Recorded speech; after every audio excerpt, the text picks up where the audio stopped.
Good morning, everyone. Thank you so much for joining us again. This is Word of Faith Fellowship. I'm Mark Morris, and I'm so glad that you are listening to us this morning.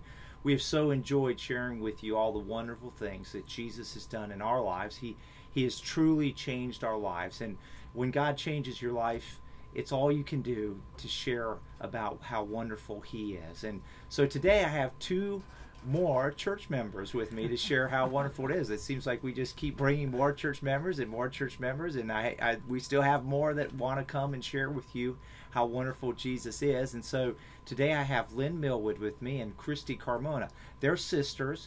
Now Christie, her husband is Gilbert Carmona. He has a tax practice here in Rutherford County. He also has been on this on a radio program that he has on Saturdays. So you may have heard him, Gilbert Talks Taxes. Well, this is his wife, Christie. So she's here with us. And her sister is Lynn Millwood.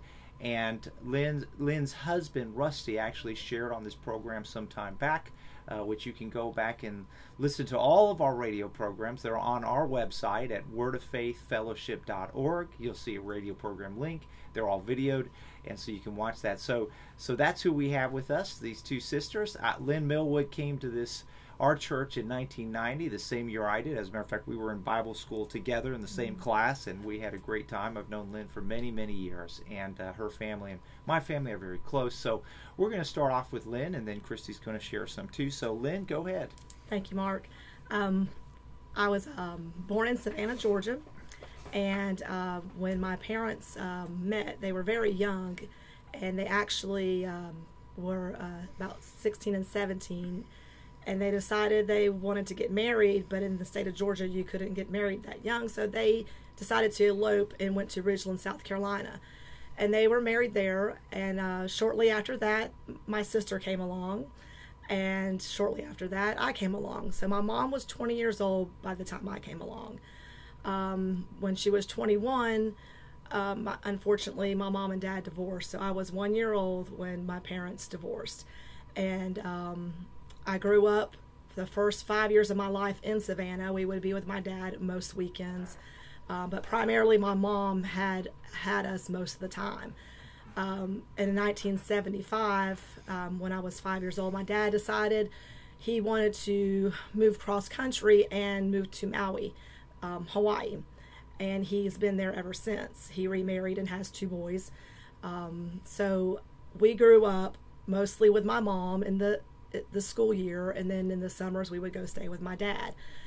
But as a child, I was very, very uneased and confused. You know, why would my dad was where he was and my mom was where she was, and my mom, you know, had a really hard time trying to raise two young girls by herself in Savannah. And at that time, when before I was 5, she worked a couple of jobs, and one of the jobs she worked at was at the Savannah Civic Center. And what that is where they have concerts and, you know, different events go on at the civic centers, and a lot of rock and roll bands came through. And, you know, you can only imagine in the 1970s what kind of bands came in at that time. And when my mom couldn't find a babysitter, she would take me with her to these rock and roll events. And, you know, it would be late at night. I would be so tired. I ended up being up on the stage sleeping during these rock and roll events. And so, you know, most of my childhood life, that's what I was, you know, grew up around a lot of rock and roll, a lot of drugs, a lot of alcohol. You know, it was all around me. My mom even traveled with some of these groups to California. She put me in a boarding home so she could go travel around, and it made me very, very scared and not feeling very wanted in life. But there was a friend of my mom's that came along that my mom really wanted to raise her girls the right way. So my mom's friend talked to her about becoming a paralegal and going to Hilton Head Island to work. So that's what she did, and we pretty much grew up on Hilton Head Island, and we went there, and I was in second grade, and so I remember second and third grade being there. But then my mom's friend also talked her into a better life, a better way of living up in New Jersey. So my mom decided to take us when I was in the probably the fourth grade to New Jersey. And that was like a very, very, very different place to live. You're talking about a southern girl going up north and being shocked with a totally different lifestyle. We lived in a little island off of Atlantic City. So Atlantic City was full of crime. I remember my mom having to have, mace and just different weapons in the car because people would walk up to your car. There was a lot of crime. People would steal from us. Even as I was going to school, my friends they just did a lot of things that were wrong. They taught me how to lie. They taught me how to cheat. They taught me how to, if I wanted to steal, which I never did, but I was, very picked on and teased because of the way I talked. I was very Southern, and I just felt so out of place and so not wanted there. So moving along, my mom decided that we needed to go back to Hilton Head. So we went back to Hilton Head, and I was in the 6th grade, and it was like I began to be happy in one sense and very glad that we were out of New Jersey, but I still was not happy because, we didn't go to church at all, growing up. And except when I would go visit my dad actually would send us to a vacation Bible school, and that was probably the first time, probably when I was maybe in 1st grade, that I heard about Jesus. And so I knew there was a Jesus. I knew about God. I knew there was a devil, but I didn't know anything about going to church. So I'm moving along in life, just trying to fit in where I could fit in, trying to feel accepted by people, and I really looked to people to make me feel accepted. And that was not the best thing, because people, do things that, may not be aware of it, but hurt you and say things to you that are negative, and those wounds come on the inside of you, and that's what began to happen to me. And I began to be a hard person, and I had a hard time feeling loved by people, and I had a hard time expressing love to people. I was very shy and quiet, but I tried to do the opposite the best that I could, but I really didn't know how. So moving along, I went to Hilton Head High, and I tried to fit in with the people there. And, being on Hilton Head, as some of you may know, is a very wealthy atmosphere. A lot of my friends, were rich. They had money. They had nice houses.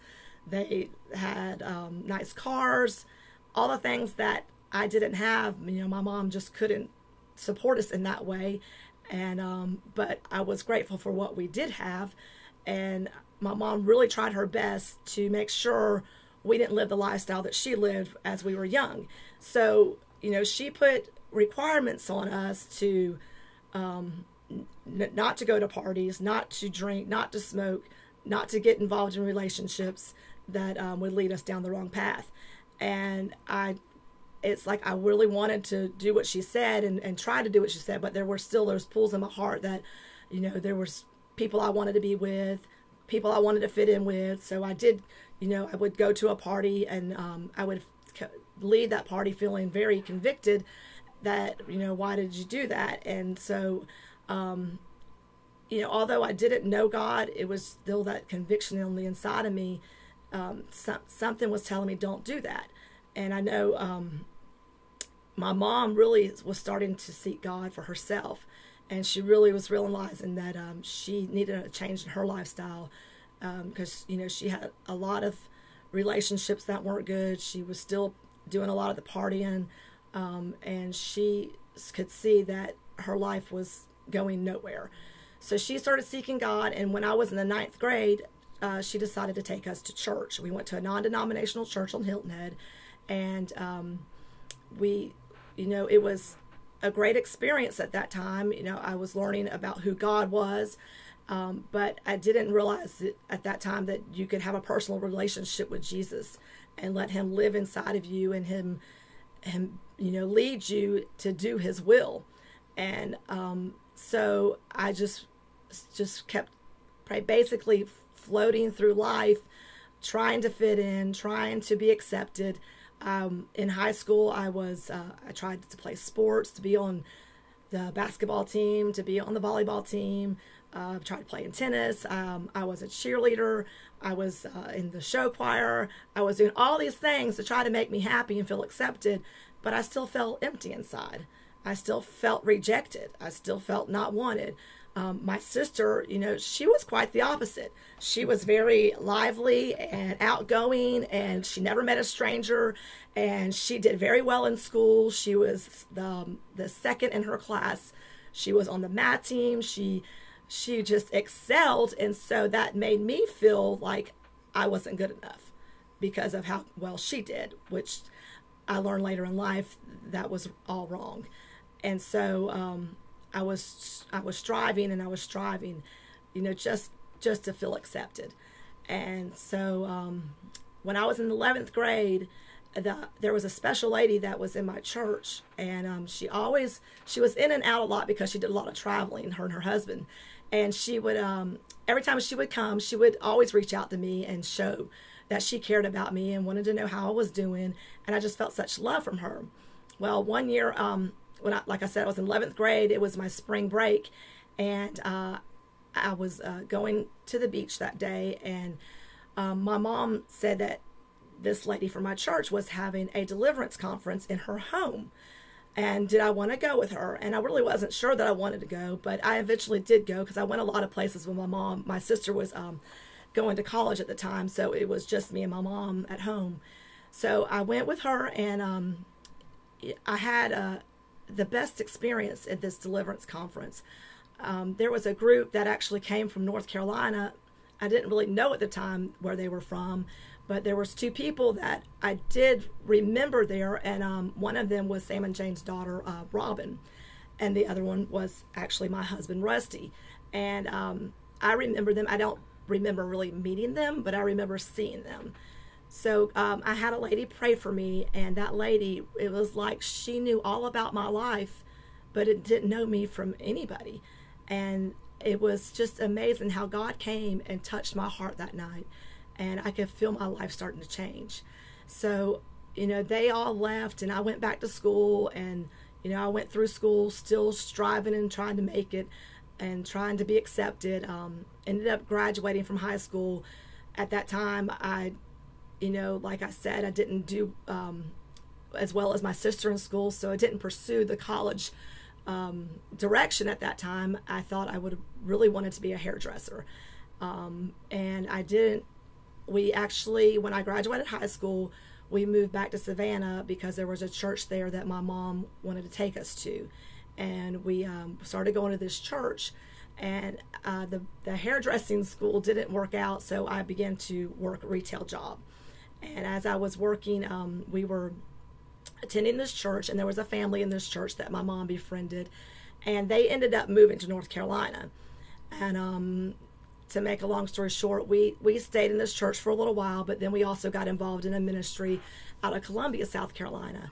And so we stayed in Savannah about a year, and then we moved to Columbia. So at this time in Columbia, I was 18 years old, and this ministry that we got involved in really rejected my mom, and I really wasn't happy with how they were treating her. And maybe 4 months later, we stopped going to this church, and we started seeking other churches, and not really realizing it as a young child. You're pretty consumed with yourself. I didn't realize what all my mom was going through, but she was really having some struggles in life and was very depressed. And I myself was working 3 jobs at the time, one of them being a restaurant that had a bar in it. I was feeling pulls to do different things that I knew were wrong, and I kept seeking the right direction for my life. I went to this church where there was a youth pastor there who was he had graduated from Rhema Bible College, and he was challenging us youth to go home and seek the will of God for our life. And I did what he said, and I was really seeking God, what is your will for my life? Because at that time it was, am I going to be a hairdresser? Am I going to be a pediatric nurse? Am I going to go to a Bible college? Where am I to go, God? And so a couple of days later, my mom said, we're going to go to North Carolina to a church. And, I was kind of thrown back. Why are we going all the way to North Carolina to a church? And she reminded me about the family in Savannah that moved to North Carolina. And she reminded me about the ladies' home from Hilton Head, where that group of people came from North Carolina. So I was pretty excited. So we traveled one Sunday morning, 2 hours from Columbia to North Carolina. And when we walked into the Word of Faith Fellowship, it was like I walked into my own living room. It was like I was at home. And the young people that week prior had a youth conference. And so, growing up from the 9th grade, going to different churches, there was never any people my age that really wanted Jesus. They all went there because their parents made them go there. And they just played church, and they tried to sneak and do this, and their hearts, you could tell their hearts weren't in it. And when I came that Sunday morning, the young people that got up and sang, and it was just so heart-touching. After they sang, they got up and started sharing, different ones got up and started sharing their testimonies of what Jesus did for them, and how God called them, and how they wanted to serve Jesus, and how they wanted to give their life to Jesus. And it was something I had never heard before, and I never heard young people like this, really on fire for God. All they wanted was God. And when I found out they had a Bible school, I knew this is where I needed to be. And so that was in June of 1990, and I moved here in August of 1990 to go to Bible school. And shortly after I moved here, God gave me a scripture out of Ephesians 1, verse 4, that talks about how God chose you from the foundations of this world, and he handpicked you to be separated, to be consecrated and holy unto him, to do his will. And when God gave me that scripture, it's like everything of that rejection and that not feeling accepted just melted off of me. And for the first time in my life, I felt accepted by God. And therefore, I felt accepted by people. Because when you're accepted by God, that's all that matters. Right. And God, started changing my heart. I started trusting people. I started feeling love from people. I started loving people, because before I had a hard time expressing love toward people. You can ask my sister. We had a hard time. I had a hard time really feeling love from her. She tried to help me a lot. But after that, things just changed, and we're the closest sisters ever. We grew up pretty close because she had to raise me in a lot of ways, but we've always been close. In fact, we work together today, and we're together every day together. But I really, God started changing me. One of the classes that I went to in Bible school was called Spiritual Identity, and it began to help me identify myself in Jesus, and not in things, not in sports, not in people, not in how I sounded, what I looked like. It was that I was accepted by Jesus, and being accepted by Jesus was doing his will, and knowing that I'm doing his will every day. And God began to give me true friends, and the two people that stood out to me the most at that meeting in Hilton Head was Robin Webster and Rusty. And Robin became a very close friend of mine, and she still is today. And she was such an example and an inspiration to me of being a godly, a true Christian, of, seeking God and loving Jesus with all your heart. And it so encouraged me. And then Rusty came into my life, and he was such a blessing, and still such a blessing. God spoke to us both that we were to be married, and we love each other with all our hearts. We've been married for 21 years, and it's been the best life of, serving God together, helping one another. And even his whole family, he's from, many of you know, probably he's from this county, and he has a very big family, and they're all very precious to me. And God has so blessed me when I decided that I was going to serve Jesus with all my heart, and I was going to receive him. He's done so much for me.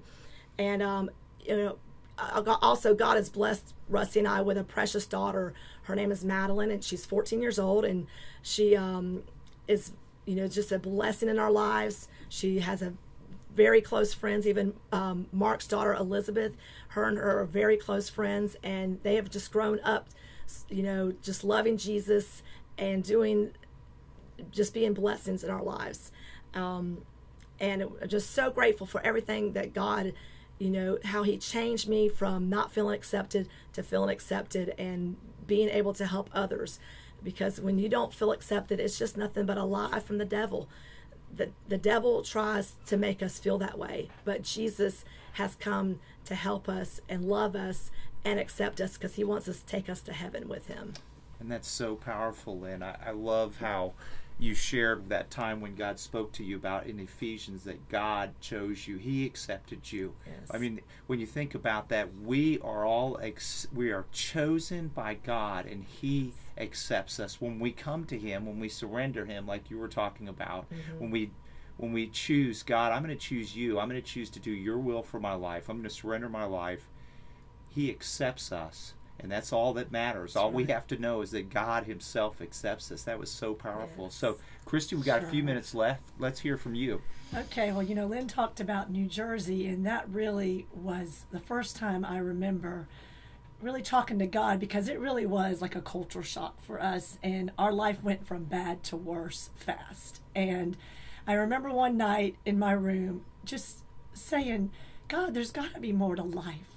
There's got to be somewhere where people love each other, where there's peace. What is the purpose of life? It was like the first time I was aware of God. And why did God choose me? Why was I born? What was his purpose? And it's like I always had questions, and all through just when we came back to Hilton Head, going to high school, what am I to do? Why was I born? What was I created for?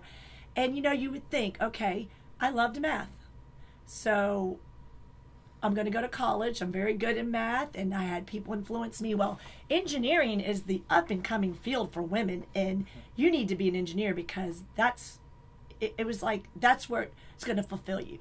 So I went to Clemson, and I got a degree, and graduated, had a career, had a very good job ahead of me. And the night I graduated, I remember feeling so empty. My life was planned out, but yet I was so empty. And I had visited that summer in 1990 because I was on summer break at Word of Faith. And like Lynn said, when I came and sat down, I was on the edge of my seat, because it was like all the questions I had ever had started being answered about why I was born. Why were we created? To serve God. The purpose of life is to love him with all of our hearts and to serve him with all of our hearts and all of our being. And it's like I had a purpose. And I just started asking God, what am I to do now? And God told me to go to Bible school the next year. And no one said anything. And I had a job lined up. But it was like it didn't matter, because it's about eternity. It's about eternal life. And what are we going to do with eternity? And so I just said, God, I'm going to give my life to you. And I remember even in college, I had a relationship, and another thing, thinking you're going to be fulfilled, getting married. And we were talking about marriage, and I started asking God, is this my husband? And Lynn told you, we weren't really raised in church. She went to church probably more than I did, because I was already in college at the time. But yet there was something inside that knew God has every detail of our life planned. And so I said, is this my husband? And God said, this is not your husband, because your husband is going to serve me. He's going to love Jesus with all of his heart. He's going to love you with all of his heart. And that's Gilbert. He loves Jesus with all of his heart. He loves me with all of his heart. And we're so happy doing whatever God has us do, whether it's taxes, whether it's making cheesecakes, whether it's having our Mimi and Pa Day, whatever it is, we're so happy because we're just loving Jesus and giving Jesus our whole lives.